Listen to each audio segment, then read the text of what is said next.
body like I'm supposed to. I ain't got a flex, I wish I...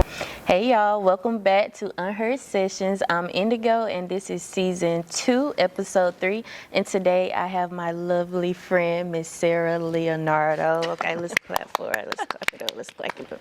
All right.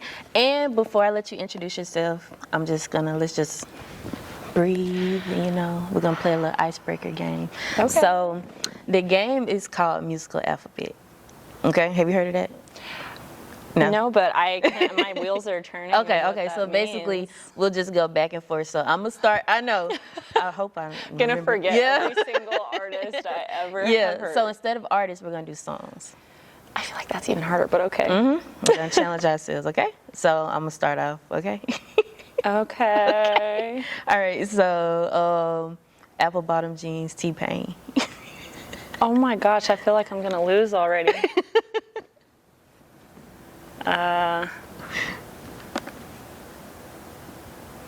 Friend. No, you're asking me to do the most right now. Okay, do artists. Just say artist. Okay, bad, not good. Okay, Cardi B. Deftones. Okay. Who start with an E? I don't want to play no more. It's a hard pass game. it to you. For E or for F? E. Gosh. Eminem. There we go. Okay. There we go. Fiona Apple. Yeah, forget the game. We're just going. I don't really like that. No, don't worry about it. My head hurt. All right. That's like if somebody asks you what your favorite song is, your favorite artist, and you're like, I literally have never listened to music a day in my life. We're gonna act like, we're gonna cut it. So, can you just Great start. Yeah, Can you just introduce yourself and what you do? Yeah. My name is Sarah Leonardo, as you know, and my business is Rootbound Media. It's a creative marketing and design business with an emphasis on social media strategy, content creation, and I work with a variety of clients, primarily in more of the creative space. I would say I like to say that I help brands cultivate digital atmospheres that radiate energy and edge. Yeah. It's kind of my little tagline in my social media descriptions. So I work with the Otis Redding Foundation and the Center for the Arts, which is how you and I connected. So a little shameless plug. I work for Grid Chiropractic, Camp Interiors. I do some work with Mercer Arts. Okay. I'm on the board for Bragg Jam, so I'm very involved in the music community here, as well as just the creative arts, and I've worked with a variety of clients in a range of industries. Okay. So what inspired you to start Rootbound Media? Well, I guess rewinding, so my background actually is in music technology. That's what I went to school for, and the final 2 years of my college education were during COVID. So 2020 and 2021 were pretty much all online for me. And obviously the entertainment industry was a little bit in the tank at that point. Yeah. And so we moved to Macon, my husband and I, because he got a job offer down here. And I was kind of at a point where I knew that I wanted to do my own thing. I've always had a very entrepreneurial spirit. I've always been very creative and loved really everything from not just music, but also visual arts, photography, and I've always just loved an aesthetic. And so I just started posting more on my own account, and that was kind of around the same time when Reels became a thing. I was just thinking about that the other day, which is kind of crazy to think about the fact that I have built my whole business around short form video content, which has only become a big thing within the past 5 to 10 years. But so I moved to Macon. It was a really hard adjustment, but I knew that I wanted to do something on my own and in a creative space. And then kind of like slowly over time, I worked remotely for a Tampa-based marketing firm for a little bit when I first moved here. But it just didn't feel right because I felt like the only way that I'm really going to be able to effectively market a business is if I have that in-person connection and I'm able to like understand the community that they're in. And so I kind of just started picking up clients here and there. My first big client in Macon was Oh Honey Baking Co., which they're unfortunately not around anymore, but I helped grow their following to over 10,000 followers. We had some reels that, you know, were getting hundreds of thousands, even millions of views. And so that really helped me get my footing here in terms of like showing other people what I could do. And then people just kind of kept taking chances, and then I was able to develop it into a true brand, which is Rootbound Media.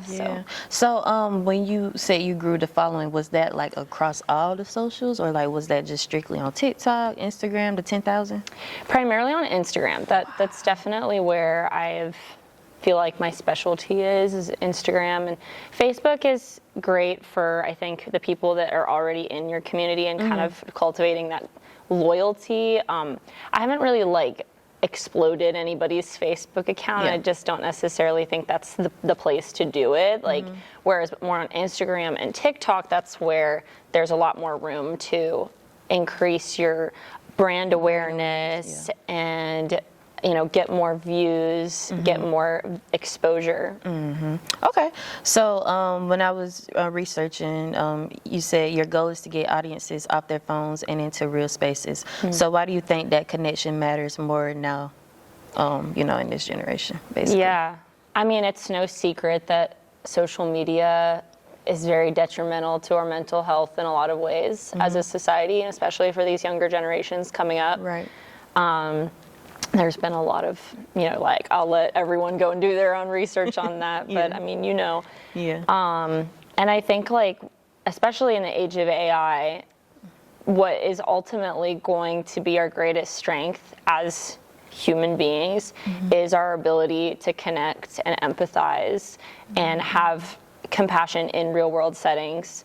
And like, that's also how we literally co-regulate our nervous systems being in person. You're not doing any nervous system regulation by doom scrolling on social media. So I think that I always kind of come to my marketing strategies with that in mind of how are we taking this tool and using it for something that is actually building in-person connections. And yes, it's like a digital world that we're creating, and that's going to inspire people to take action outside of that digital world. That's beautiful. So how do you feel about AI right now? I've had a lot of mixed feelings over time. When AI first started rising, I was very against it. It made me nervous a lot of ways, and it still does. I think that everyone should have a healthy fear of AI. Of course. But I do use it a lot in my day-to-day now, and it's helped me build my efficiency. And I am kind of the mindset of, like, you know, there are people out there who are using it and they're getting further ahead. And if you want to stay caught up with those people, whoever that may be, and stay on the cutting edge, you have to figure out how to build those tools into your daily routine in a way where you're using it as a tool and not as a replacement for the work that you're doing. So, like, I love ChatGPT. I'll use ChatGPT. And I will use ChatGPT to kind of be like a partner almost in how I'm creating. So, like, I'll take my initial, I just bumped my mic. I'll take my initial idea and then use ChatGPT as a partner for how can we refine this and make it a little bit more clear, like help with the clarity and general communication, and then, you know, just helps boost efficiency. Yeah.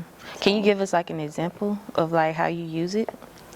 Sure. Yeah. I mean, I'll use it for copywriting for captions for social media, for example. So a lot of the time I'll have the initial idea for the content, or I'll get inspired by something that I see while doing research for my clients, and which is literally just sometimes as simple as scrolling on social media.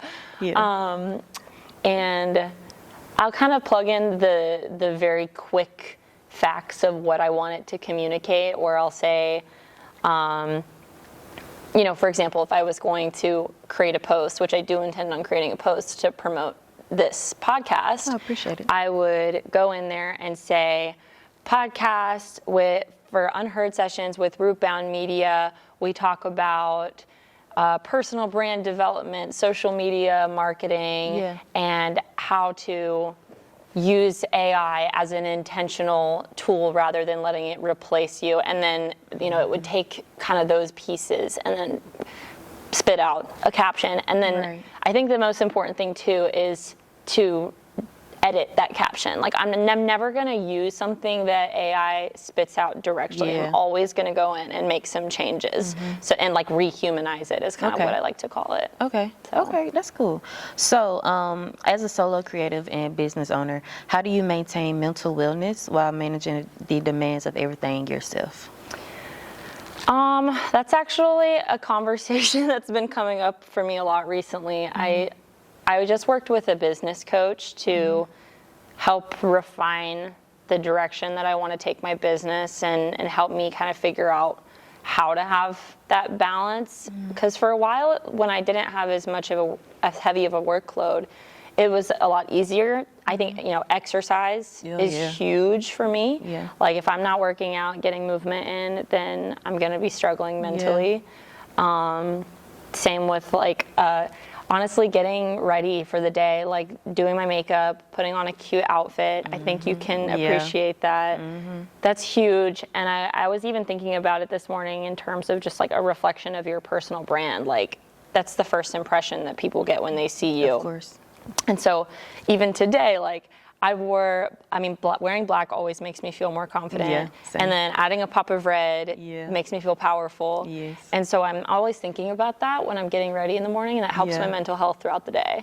So. And you always have on the cutest outfits. You should be a stylist too. I've never seen you wear a bad outfit. I'm like so serious. I've never seen you in a bad outfit. I appreciate that.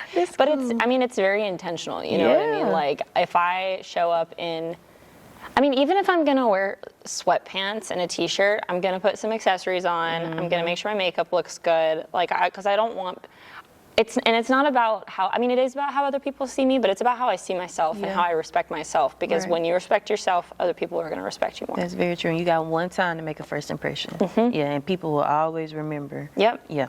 That's beautiful, Sarah. Okay, so let's talk about vision and legacy. So what kind of impact do you want Rootbound Media to have on the way people think about marketing? I think I want people to see marketing, or to see the work that Rootbound Media does in particular, as that something can be like fun and educational at the same time, and that it can make people's days a little bit brighter.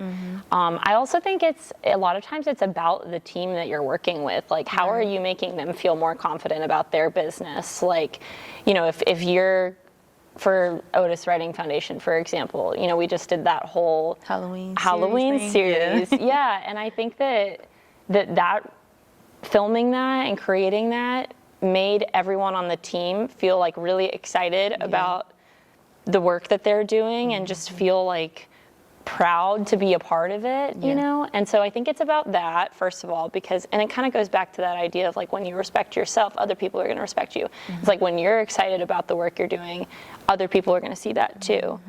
And then also just, again, like there's so much heaviness in the world right now. And I think like being as much of a light in that as I can be, and I can help my clients be, and making an impact at a local level when things feel like they're out of your control, but like having those things that you can control is really important to me. So like if we can have a toy drive at the Otis Writing Center for the Arts and help a bunch of kids, then and we can promote that through social media and make an impact that way. Like that's really what it's about. And you did such a great job, like even with the Halloween series. So it really felt intentional. So like even when you were picking those roles, like were you thinking about everybody's personality? So much that goes into it, right? And I think, it can look like, they're just making fun and silly and weird, goofy content. But I think at the end of the day, the strategy behind it is that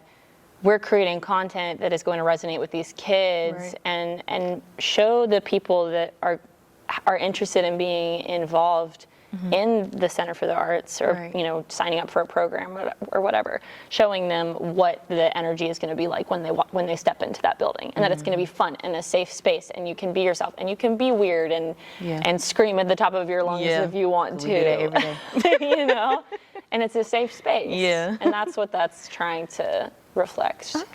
Okay, so if you could change one thing about how creators and small brands use social media, what would it be and why? If I could change one thing about how they use it, I mean, I think again, just like have fun with it, and also recognize that there's never like a true emergency when it comes to social media, and so don't let it like spike your cortisol. I think also this is making me think about statistics and measurements of data. Like a lot of brands, I think, get tunnel vision on how many views are they getting, or what does their engagement rate look like. But at the end of the day, this goes back to the very first thing we talked about. What matters is if you're actually getting those conversions or not, if you're actually getting the sales, if you're impacting people. Like, I'll hear all the time where people talk about they loved something that they saw on social media, but they didn't like it. They didn't like the post. They didn't engage share with they didn't share it. But I think it's important for brands to remember that what they're sharing is having an impact, even if they can't like touch it with those statistics and that data. Okay. If that makes sense. Yeah, perfect sense. So what's next for you in Rootbound Media? Do you have any exciting projects or plans next coming up? I'm hiring somebody. Yeah, like assistant? An assistant, yeah. Okay. So I guess when you release this, if you're interested. Yeah, okay. But I've been talking with with the Mercer marketing department about maybe getting an intern. So that's like the next step, just because I kind of what I was saying about working with the coach of like, what does the next step look like? How do I help my mental health? Because like I don't want to get burnout. I don't want to reach a place where I'm feeling like I think that as a business owner, there will always be an element of putting out fires and managing relationships with clients and making sure that like, just because, one client is being a little more like squeaky wheel doesn't mean that the other client who is a little more laid back and not as, they just trust me to do my thing. Yeah. I never want that client to get neglected just because they're not making as much noise. Yeah. You know what I mean? So I think having an assistant will really help me make sure that every client is getting equal, undivided attention at all times. Yeah, and you just bring in just one person? Are you thinking about like a team eventually, or? I mean, eventually. Yeah. I don't want to reveal too much. I got you. My, yeah. But I mean, the plan is definitely to grow it. I mean, I kind of consider myself a solo agency right now, but the vision is to grow it into a true agency. Yeah. So I'm so proud of you. Thank you. I am really interested, and also I think that listeners would be interested, especially the artists. Can you explain to us what Bragg Jam is, and what your position is with Bragg Jam? Yeah, so Bragg Jam started because there were the Bragg brothers who were big musicians in the scene, and they unfortunately tragically died really young from a car accident. And so as a way to keep their memory alive, a group of their friends started basically like a jam concert crawl that eventually developed into a full-on music festival. And now Bragg Jam goes beyond just being a music festival, but the whole mission is to uplift the local music scene and local musicians through different different events and things that happen throughout the year. So there's the concert crawl, which is the big deal, which incorporates a lot of different local venues, which is really cool. And I think it's just a really neat way to experience Macon nightlife and culture, especially for people coming from out of town, because you're getting to hit Grant's Lounge, Serenity, Vice Bar, JBA, Capricorn, I'm forgetting somebody. Oh, in the Capitol Theater, duh. So I think that's a really neat way to experience the scene here. And then we do second Sundays, and we just started doing Soul Spots on first Fridays with Newtown Macon to and you know Jackson Griffith. Yeah, he yeah, just yeah. played the first one. Okay. And yeah, just a way to bring more music to Macon, to the but city. particularly through what is happening now, rather than, you know, the focus on these legacy artists, which we love our legacy artists, you know, but uplifting the current generation of musicians. Yeah. Okay, so if an artist is like wanting to perform a headline, like what's the process on that? Do you know? So if they were interested, I mean, I would definitely just say reach out to somebody who's on the board. So reach out to me, you know, if they are interested. I mean, we've got a lot of board members. We do work with some booking agents outside of the board. So ultimately, it's going to depend on a lot of different factors, our budget, what their audience looks like. Because at the end of the day, you know, we have to bring in money so we can pay our artists. So who's going to sell tickets? Yeah.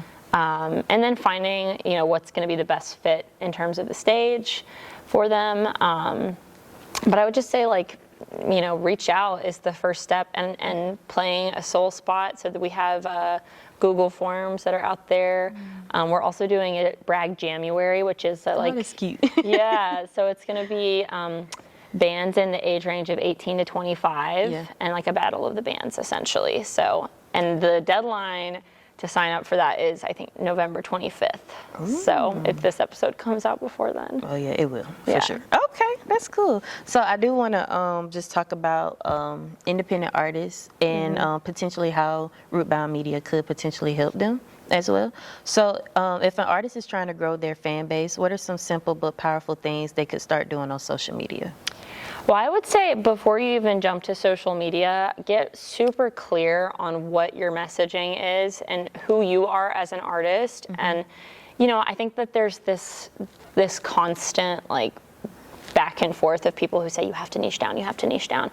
But then there's people who say, like, no, keep it open. Just be yourself. And I think that there's a healthy balance between the two. And at the end of the day, like, you are the niche. So like so like with your brand, I see you presenting yourself as, you know, elegant and refined, and, you know, you're well-spoken and you want to promote these artists, but in a very professional way. Right. And I think, like, leaning into those traits, even though that might not encompass like the whole of who you are, but like pinpointing what are the features of your personality and of your brand's personality that you want to highlight, and then what ways can you have stylistic consistency throughout the content that you're sharing. So, you know, consistency can mean a lot of different things. It can mean like how many times you're posting, but that's more like posting frequency. But then there's consistency in terms of, like, do you have a signature catchphrase that you say at the start of every piece of content? Do you have a certain, like, style that you show up as, or a certain prop that you have all the time? So, like, sometimes for me it'll literally just be holding my Rode microphone. Or do you have a certain kind of music that's always playing in the background? Do you have, you know, there's lots of different ways that you can do this, and I think what's most important is for artists to make sure that their branding and their social media is infused with their personality and the personality that they want to show. And I think, like, being as authentic as possible is so important. And I like that word gets tossed around so much, but it really is true of, like, when you are showing up in a way that feels genuine to who you are, that's going to resonate with people the most. And, like, with how much social media we get slammed in our faces all the time now, like, people can see through it, you know? You're right. And I think also remembering that your audience is not stupid, and that you don't need to, like, hold their hand through every piece of content you release. And so I think, like, when you're editing your social media, skip the fluff, or, like, you know, you don't need to introduce every video with, like, hey, my name is Sarah and I'm the founder of Rootbound Media. If you're going to include that, include it after the hook. So, like, a hook is so important. Like, in that first 0.2 seconds of a video, or of a post, what is the text saying? Is there a visual hook? Like, there's lots of different ways you can hook your audience, but is there movement? Is there a face? I think, like, having your face in your content, especially if you're building a personal brand, is always going to be a benefit to you, rather than having a, you know, picture, unless it's like a really strong, you know, like, architectural photo or some kind of, like, really strong visual, having a face in it is important. Yeah. I don't know. Am I? No, I'm kind of I'm rambling like, please now, don't like ignore my face. I'm like intentionally listening to everything you're saying because marketing and social media is just something that I haven't mastered myself. So I'm just like appreciating all of this knowledge that you're dropping. Because I mean, and then even the point you made, like, don't focus so much on like the analytics and everything and how many videos, how many views you got on the video stuff. I do that kind of stuff. And everything. And also it's very discouraging too.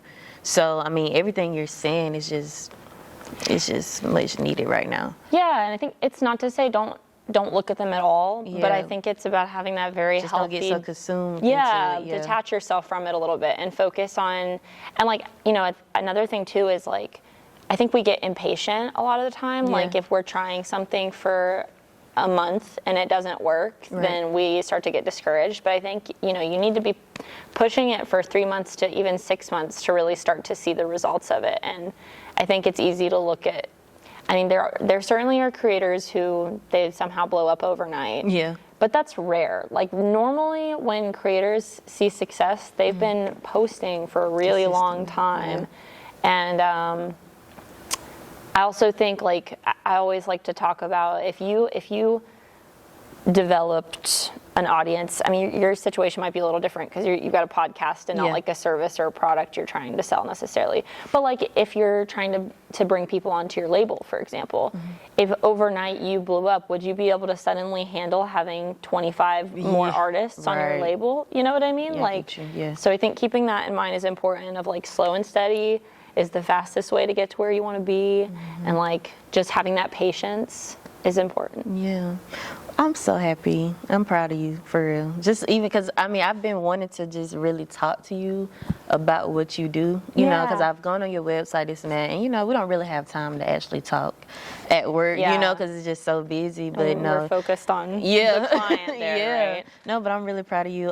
Everything from the website is beautiful. Even the images that you sent over, like your headshots. By the way, did you take those, or who took those? No, so that was Ansley Griffin. They look so good. And maybe I might have sent you some from Bree Rose as well, but a couple of local photographers who do really fabulous work. So I highly recommend too, if you can get the budget together for it, to invest in some professional photography. Yeah, because I mean, you can make reels yourself and you can do video content yourself, but I think having some good, strong branding imagery can really help with like filler content, or if you want to make carousel posts, you can use it in those. I mean, if you have an opportunity like this, then it's super easy to send over a professional photo, and that just, I mean, you're saying it yourself with me, right? Like it impacts how people perceive you and your brand. Right. So. Yeah. Well, thank you so much. We may have to bring you for a part 2. It's just so much I want to know. But can you just go ahead and plug your socials in? Find you on social media and your website as well. Yeah, so it's Rootbound Media, ROOTBOUNDMEDIA.